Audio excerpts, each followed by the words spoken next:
각자의 자리에 있는 여러분들 환영하고 축복합니다. 이번 주 중에 중고등부 학생들에게 전화를 다 했습니다. 안 받은 친구들을 제 전화가 안 찍혀 있는 사람들은 간첩이에요. 이제부터 다 했는데 통화가 된 친구도 있고 안 된 친구들도 있습니다. 또 지난주에 통화를 해서 우선순위에서 빠진 친구들도 있습니다. 하여튼 최선을 다해서 전화를 했습니다. 자연스럽게 받는 친구도 있었고 안 받는 친구들도 있었습니다. 안 받는 친구들에게는 제가 메시지를 남겨놨어요. 이렇게 보통 남겨놨습니다. 난 베다닉교회 성혁재 목사라고 해. 잘 지내고 있는지 궁금해서 전화했는데 통화가 안 되어서 문자 남겨놓는다. 잘 지내고 있니? 이렇게 문자를 보냈습니다.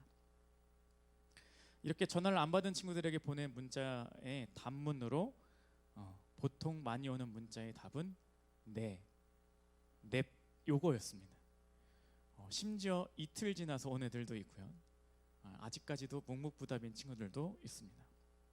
또 어떤 친구는 저한테 다시 전화를 줘서 같이 통화한 친구들도 있습니다.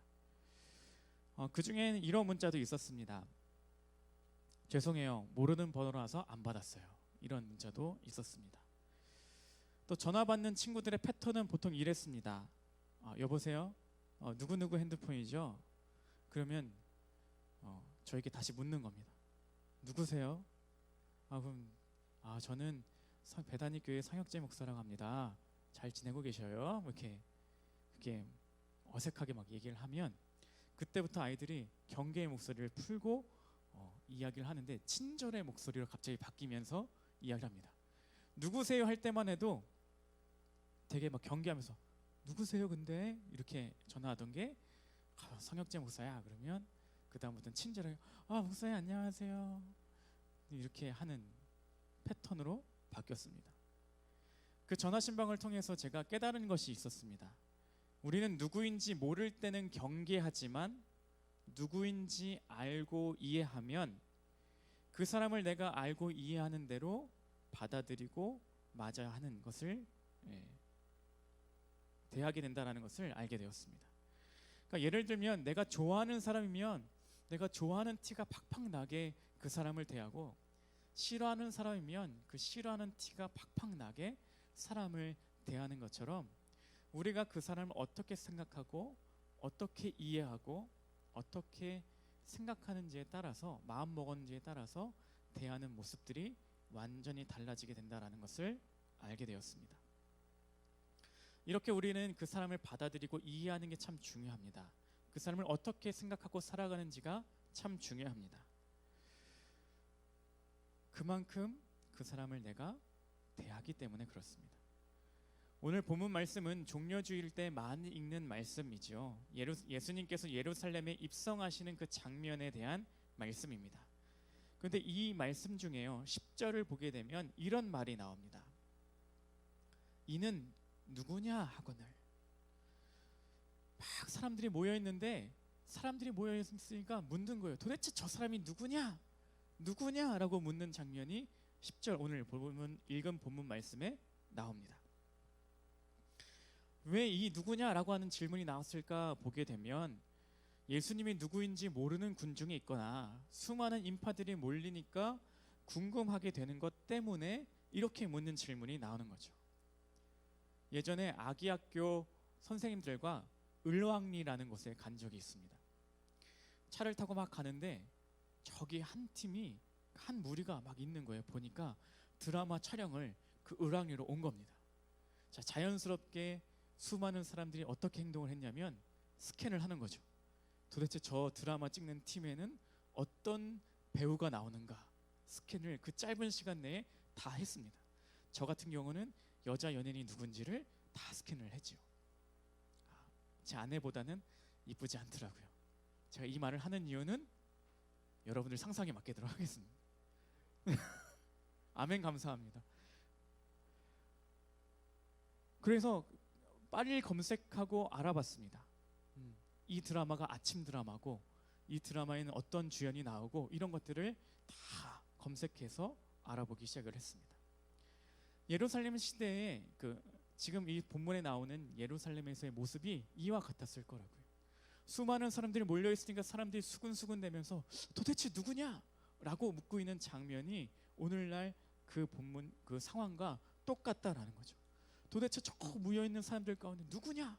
저 사람이 도대체 누군데 저렇게 사람들이 많이 모여 있지? 궁금해하고 있지라고 하고 있는 상황이죠. 그래서 예루살렘 입성하는 그 장면 속에서 호산나 호산나 외치는 것도 있지만 결국은 이렇게 누구냐라고 묻는 사람도 있었다라는 것은 어떠한 것을 의미하냐면 오늘날 우리 안에도 예수님을 맞이하는 사람들의 모습이 어떤 사람은 정말로 나의 구주로 모시고 호산나 외치면서 모시는 사람도 있거니와 다른 한편으로는 누구야? 저 사람 도대체 누군데? 라고 하면서 전혀 생짜 모르는 사람도 존재하고 있다라는 것입니다. 자, 그럼 물어볼게요. 여러분들은 어떤 사람에 더 가까우십니까? 예수님을 맞이하는 사람 쪽에 가까우십니까? 아니면 도대체 누군지 몰라서 누구냐라고 묻고 있는 사람과 비슷하십니까? 예수님께서 예루살렘에 입성하실 때 무리의 고백 누구냐라고 물었을 때 이렇게 대답을 합니다. 무리가 이르되 갈릴리 나사렛에서 나온 선지자 예수라 하니라. 선지자 예수다라고 고백을 합니다. 누구냐라고 물었을 때 대답은 선지자 예수라고 대답을 합니다. 자, 선지자라고 하는 말은 말 그대로 먼저 아는 자라는 뜻입니다. 그러니까 주님의 뜻을 먼저 알고 그 주님의 뜻을 전하는 사람, 하나님의 대언자의 성격이 강한 말입니다. 그러니까 곧 무리의 고백 속에는 아직 예수님에 대한 기대치가 선지자일 뿐이라는 것이죠.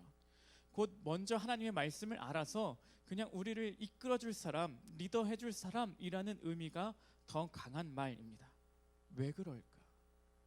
왜 예수님을 선지자라고만 이해하고 있을까? 예수님이 지금 이 예루살렘에 오시기 전까지의 사역들을 보면 이랬습니다. 소외되고 거들떠보지도 않던 사람들을 돌보는 사역들을 했습니다. 세리를 만나셨고 고아를 돌보셨고 과부를 만나셨고 어린아이를 돌보셨고 문둥병자를 만져주셨고 병자를 살리셨고 귀신 들린 자들을 만져주셨습니다. 이런 약자들, 소외된 자들을 치유하시고 회복시켜주시는 사역들을 해오셨습니다. 그러니까 이 무리들 마음속에는 예수님을 이렇게만 이해를 하는 겁니다. 우리를 돌보고 이끌어 주실 분이야 라고 하는 이해가 있었던 거죠. 그래서 그들이 바라볼 때 예수님은 단지 선지자일 뿐이었습니다. 그런데 이러한 모습이 우리에게도 발견될 때가 꽤 많음을 보게 됩니다. 예수님에 대한 고백이 그냥 여태까지 보아왔고 알아왔던 대로 그냥 어렸을 때부터 신앙생활 해와서 그냥 성경적인 지식으로 알았던 대로 그냥 예수님은 좋은 분이야, 예수님은 성인 중에 한 분이지 라고 이해하는 것처럼 살아가는 사람들이 너무나도 많은 시대를 살아가고 있다는 거죠. 많은 사람들이 선지자 예수라고 이야기했던 것처럼 그 앞에 표현하는 것에만 집중하는 경우가 많습니다. 예수님은 어떤 분이야 라고 하는 그 표현, 미사 여구에만 관심을 갖는 경우가 참 많다라는 것입니다. 예수님을 그 예수님 자체로 보려고 하지 않습니다. 예수님이 우리에게 보여주신 그 모습만 보려고 하는 경우가 참 많다라는 것입니다. 그래서 우리 안에 예수님을 진정한 주인으로 모시려고 하는 사람들이 점점 적어지는 시대를 살아가고 있습니다. 기독교인 믿는 사람들이 그렇게 많다라고 하는데 이 시대에 진정으로 교회가 모범이 되고 있는가? 이 코로나19 사태 속에서 교회는 왜 자꾸 질타를 받아야만 하는가라고 하는 생각을 하게 보게 된다면 수많은 사람들이 예수님에 대한 집중하기보다 그 앞에 미사 여구들을 더 많이 보기 때문은 아닌가라는 것을 보게 됩니다. 생각해보면 성경에서 예수님은 종종 제자들에게 물으셨습니다. 그 중에서 마태복음 16장 13절을 보게 되면 이러한 질문이 나오게 됩니다. 사람들이 인자를 누구라고 하느냐라고 묻습니다. 그 사람들이 예수님 본인을 어떻게 부르니? 라고 하는 질문이었죠. 그때 대답은 어떠했습니까? 제일 유명한 대답, 베드로가 이렇게 대답을 합니다. 이르되 더러는 세례 요한이라고도 하고요, 더러는 엘리야라고도 하고요, 어떤 이는 예레미야나 선지자 중에 하나입니다라고 이야기를 합니다라고 이야기를 하죠. 오늘날 여러분들에게 똑같은 질문을 한다고 생각을 해보십시오. 여러분들은 무엇이라고 대답하시겠습니까? 예수님이 여러분들에게 그렇게 질문한다면 여러분들은 무엇이라고 대답하시겠습니까? 아니요, 예수님만까지 가는 것도 너무 멀 것 같아요. 여러분들 친구가, 교회 안 다니는 친구가, 믿지 아니하는 친구가 여러분한테 묻는다고 하면 여러분들은 뭐라고 대답할까요? 누구야? 은찬아, 예수님을 너는 뭐라고 생각하니? 뭐라고 부를 거니? 이렇게 부를 거니? 수많은 사람들이 실제로 우리에게 계속해서 하는 질문입니다. 믿지 않고 예수님을 알지 못하는 사람들이 우리에게 계속해서 하는 질문입니다. 그리스도인들을 향하여서, 교회를 향해서 계속해서 질문합니다. 니네가 믿는 예수님은 도대체 누구인데 그렇게 믿고 있는 거니? 도대체 니네가 믿는 예수님은 무엇이고 예배가 무엇이건데 이 상황 속에서 니네는 그렇게 모여서 예배하려고 하니? 라고 하는 질문을 던진다면 여러분들은 무엇이라고 대답하시겠냐라는 것이죠. 작년에 중고등부 제자훈련을 했습니다. 제자훈련 수련을 가서 나눔 시간을 가졌습니다. 그래서 제가 그 시간에 이렇게 질문을 했습니다. 얘들아, 니네 반에 혹시 믿는 아이들이 몇 명이나 되는지 알고 있니? 라고 다 물어봤습니다. 그리고 한 명 한 명씩 다 대답을 하게 했습니다. 한 10명 정도 있는 친구들 안에서 뭐라고 대답이 제일 많이 나왔냐면 2명에서 3명 정도만 교회 다니는 것 같아요 라고 하는 대답이 제일 많이 나왔어요. 이해가 되십니까? 한 반에 교회 다니는 친구들이 2명에서 3명밖에 안 되는 것 같아요 라고 대답을 하는 겁니다. 퍼센테이지로 내면 한 10%? 많아야 20% 정도만 한 반에서 교회를 다닌다라는 겁니다. 이런 시대에도 신앙을 갖고 살아가시는 우리 중고등부 친구들에게 참 감사합니다. 그 믿음 변치 않고 살아가기를 주님의 이름으로 축복합니다. 감사합니다. 그런데 한편으로 생각하면 믿지 않는 친구들이 우리를 향하여서 물을 수 있는 질문이라는 것이죠. 누구야? 너는 왜 교회 다니니? 너는 교회 다니면서 뭘 하니? 예배는 뭐야? 너에게 예수님은 어떤 의미야? 예수님은 도대체 누구야? 라고 물을 수 있는데 우리는 그 물음에 준비가 되어 있는지 점검해 볼 필요가 있습니다. 여러분은 그 질문에 대답하실 수 있겠습니까? 자신 있게 예수님은 어떤 분이야? 내가 믿는 예수님은 어떤 분이야? 내가 믿는 하나님은 어떤 분이야? 내가 드리는 예배는 이거야 라고 하는 확실한 대답을 여러분들은 하실 수 있겠습니까? 수많은 군중들이 계속해서 물었습니다. 도대체 누군데 저렇게 사람들이 많이 모이니? 지금도 질문합니다. 이는 누구냐? 예수님은 누구냐? 교회는 무엇이냐? 계속해서 묻습니다. 그런데 우리는 그 질문에 무엇이라 대답하고 있겠냐라는 것이죠. 한편은 제 안에 두려운 마음이 들기 시작을 했습니다. 혹시 우리들이 선지자 예수다라고 하는 그 말조차도 하지 못하는 것은 아닐까? 지금 군중들은 그래도 선지자 예수라고 하는 그 고백이라도 하는데 우리는 그 고백조차 부끄러워서 내가 믿는다고 하는 사실조차 숨기고 살아가는 것은 아닐까라는 그러한 불안감이 제 안에 설교를 준비하는데 들더라고요. 우리가 때로는 믿는다라고 하는 것이 부끄러운 것은 아닌가? 내가 그리스도인으로 살아간다는 게 책 잡힐까 봐 숨기고 살아가는 것은 아닌가? 계속해서 마태복음 16장에 예수님께서 제자들을 향해서 물었다고 했죠. 인자를 누구라 하느냐? 다른 사람들은, 세상 사람들은 예수님은 나를 누구라고 하지? 베드로가 중요한 고백을 합니다. 주는 그리스도시요 살아계신 하나님의 아들이십니다. 주는 그리스도시요 살아계신 하나님의 아들이십니다 라고 하는 베드로의 고백을 합니다. 예수님이 이에 대해서 뭐라고 대답하셨습니까? 너는 이제부터 베드로라. 이 반석 위에 내가 교회를 세우리니 음부의 권세가 이기지 못하리라. 우리가 살아가고 우리가 몸담고 있고 우리의 성전인 우리가 이 믿음 위에 지어져 있습니다.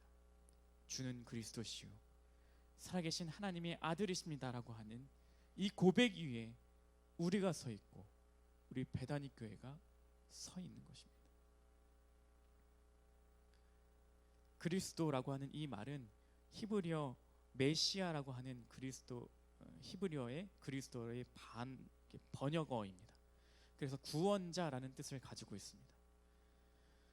그래서 이것은 신앙의 고백이 담겨져 있는 표현이죠. 그래서 사도신경을 의미 있게 봐야 되는 이유가 바로 여기 있기도 합니다. 사도신경은 사도들의 고백이라는 뜻이거든요. 그래서 그 구성을 찬찬히 살펴보면 성부 하나님, 성자 예수님, 성령님에 대한 고백이 다 담겨 있는 것을 보게 됩니다. 그래서 이단 판별법 중에 하나가 사도신경에 대한 고백이 있는지 없는지 보는 것도 참 중요한 이유 중에 하나죠. 곧 교회와 개인이 신앙에 대한 고백이 이 중요한 고백이 있는 것을 봐야만 합니다. 정말로 나는 예수님을 주라고 믿는가? 그리스도, 메시아, 구원자라고 믿는 것이 나에게 있는가라는 것을 점검해야만 한다라는 것입니다. 세상 사람들처럼 선지자 예수 혹은 누구야 라고 살아가는 게 아니라 우리가 믿고 고백해야 되는 말은 주는 그리스도시요 살아계신 하나님의 아들이십니다 라고 하는 고백이 우리에게 꼭 살아있는 고백이어야만 한다라는 것입니다. 종려주일 때마다 많이 듣는 말 있죠. 호산나라고 하는 말. 이 호산나라고 하는 말의 뜻도 이렇습니다. 오 나를 구원해 주시옵소서라고 하는 말의 뜻입니다. 이 그리스도의 의미도 구원자라는 뜻이고 호산나라고 하는 말에도 구원이라는 의미가 들어갑니다. 사람들이 구원이라고 하는 것에 초점을 맞춰서 지금 이야기를 하고 있다라는 것이죠. 그런데 우리가 이 고백만 있다 보니 문제가 생기게 되는 것을 보게 됩니다. 구원자라는 고백만 있다 보니까 나의 필요에 따라서는 주님을 붙들었다가 조금 마음이 편안해지고 상황이 종료가 되면 주님을 붙들지 않는 마음이 계속해서 펼쳐진다라는 것입니다. 성경을 조금 읽어먹고 신앙생활이 좀 오래되신 분은 아실 거예요. 안타깝게도 지금 호산나라고 외치는 이 무리들이 조만간 예수님을 못 박으라고 외치는 사람들로 변하게 된다는 것을요. 조금 전까지만 해도 선지자 예수라고 부르거나 나를 구원해달라고 외치던 그 사람들이 조금 있으면 못 박으라고 저 사람을 죽이라고 외치는 사람으로 변화하게 된다는 것이죠. 그런 변화 속에서 우리는 어떻게 살아야 될까? 그 힌트가 오늘 읽진 않았지만 21장 3절에 나오게 되는 것을 볼 수 있습니다. 3절에 보면 이런 단어가 쓰여져 있습니다. 주가 쓰시겠다. 주가 쓰시겠다 하라. 이런 말이 나옵니다. 어린 나귀를 타고 들어가실 때 그 어린 나귀를 구하는 장면이죠. 주가 쓰시겠다. 여기서 주라고 하는 표현이 쓰이는 것을 볼 수 있습니다. 주인이라는 뜻입니다. 우리의 신앙 고백이 구원자, 선지자라고 하는 것도 참 중요한 모습인 것은 확실합니다만 진짜 우리가 고백해야 되는 모습이 있다면 주라고 표현하는 것. 예수님은 나의 삶에, 나의 인생에, 나의 모든 것의 주인이 되십니다. 이 세상의 주인이 되십니다. 이 모든 것의 주인이 되십니다라고 하는 고백이 우리에게 있어야만 한다라는 것입니다. 구원자라고 고백해서, 선지자라고 고백해서 나의 필요가 닿으면 버려지는 그런 예수님이 아니라 진정한 나의 삶의 주인 되어주시는 고백이 우리에게 필요하다라는 것입니다. 구원자라고 하는 고백도 중요하지만 그 고백을 넘어서서 나의 삶의 주인이 주님이십니다. 주님이, 예수님이 나의 주인이십니다. 나의 삶의 주인이십니다. 이 세상의 주인이시기에 이 상황 또한도 주님께서 가장 좋은 것으로 인도하실 것입니다 라고 하는 고백이 우리에게 필요하다라는 것입니다.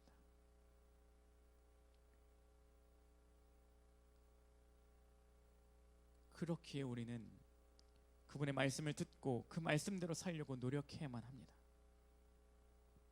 그 말씀대로 주인이 이끄시는 대로 살려고 노력해야만 한다라는 것이죠. 주중에 전화 신방할 때 한 친구와는 이런 대화를 나눴습니다.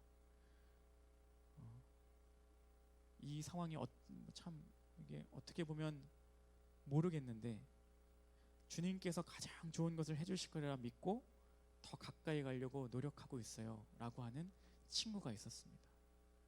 어찌 보면 이것이 우리에게 필요한 모습이라는 생각을 하게 됩니다.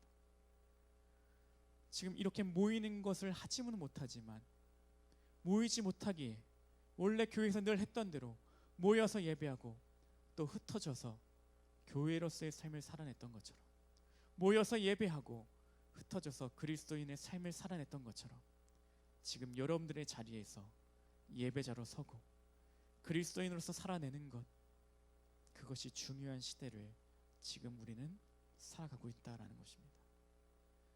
그렇게 우리는 깨달아야만 합니다. 내 삶의 주인이 누구인가? 이 상황의 주인은 누구이신가? 이 세상의 주인은 누구이신가? 분명히 깨닫고 고백해야만 합니다. 이제 말씀을 정리하고자 하는데요, 집에서 여러분들 강아지 키우는 경우가 있을 겁니다.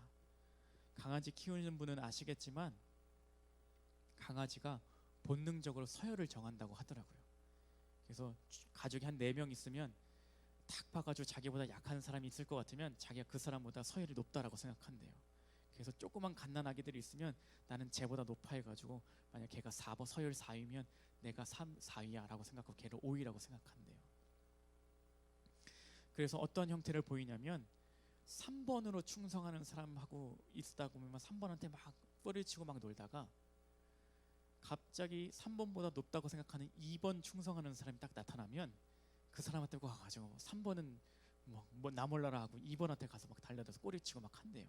그게 개의 특성이래요. 그러다가 또 1번으로 충성하는 사람이 오면 어떻게 할까요? 1번한테 가서 꼬리치고 충성한대요. 여러분들의 1번은 누구이십니까? 여러분들이 1번으로 꼬리치는 사람이 미안하네요. 여러분들 1번으로 충성하는 사람이 누구입니까?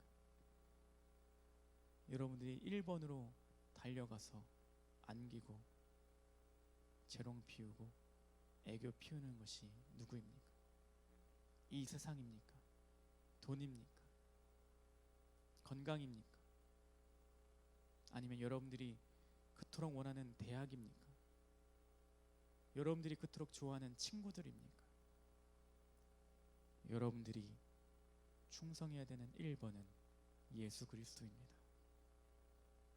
수많은 사람들이 호산나 외치고 며칠 뒤 예수님을 못 박으라고 소리쳤습니다.